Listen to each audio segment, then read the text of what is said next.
বিধানসভায় হুমায়ুন কবিরকে নিয়ে মুখ্যমন্ত্রী যে ভাষায় জবাব দিলেন তা শুনে পুরো সভা স্তম্ভ। গত দুদিন আগে হুমায়ুন কবিরের বিতর্কিত বক্তব্য গোটা বাংলা শুনেছে, আর এবার সেই মন্তব্যের কড়া জবাব বিধানসভার মধ্যেই দিলেন মুখ্যমন্ত্রী।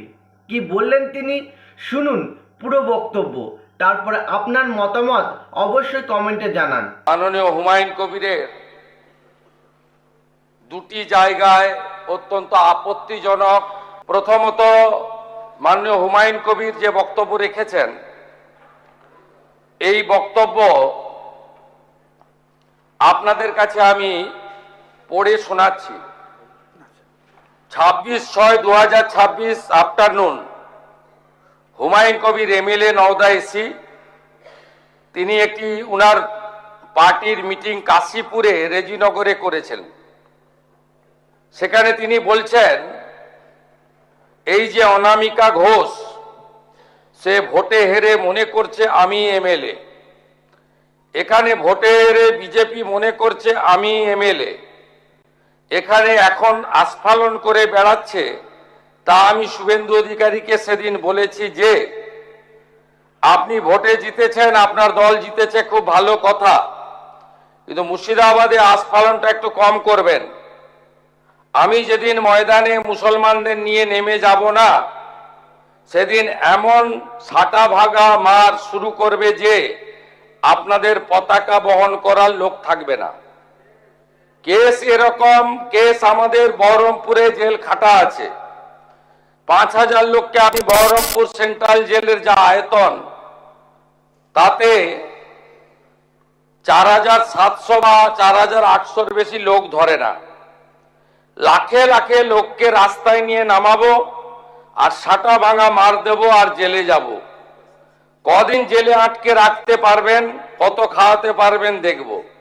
লিমিট যেদিন ক্রস হয়ে যায় না, মাথাটা যেদিন গরম হয়ে যায়, সেদিন আমি এসপি বুঝবো না, চিফ মিনিস্টারে বুঝবো না, আর কে কোথায় থাকলো আর কে কোথায় থাকলো না ওসব বুঝবো না।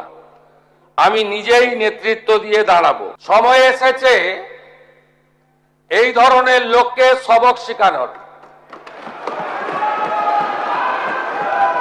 আপনাকে আমি পরিষ্কার বলছি, মমতা ব্যানার্জি মুখ্যমন্ত্রী নন। আপনি দুর্বল মুখ্যমন্ত্রী পেয়ে যা খুশি করেছেন, যা খুশি বলেছেন। আমি আপনাকে বলে গেলাম, আমরা দুটো এফআইআর স্টার্ট করেছি। আপনাদেরকে অ্যাসিওর করছি, এত বড় ক্ষমতা আপনাকে কেউ দেয়নি।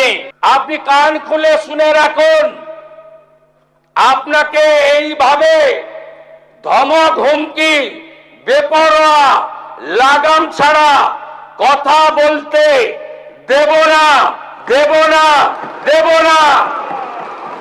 আপনাকে আমি শুধু 3টে উদাহরণ দিলাম। সন্দেশখালীতে একজন ছিল,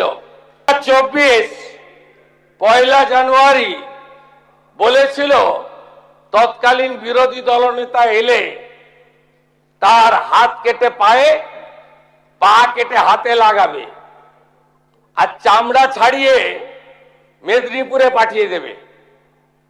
ওর অবস্থা কি হয়েছে সবাই দেখেছে। একই টোন ছিল। আরেকটা জীবনতলার গুন্ডা ক্যানিং ভাঙর, ওর অবস্থাও কি হয়েছে দেখতে পাচ্ছে সবাই। আরেকটা পুষ্পা ঝুঁকে গায়ে নেই, এমন ঝোঁকা ঝুঁকেছে, খালি পায়ে,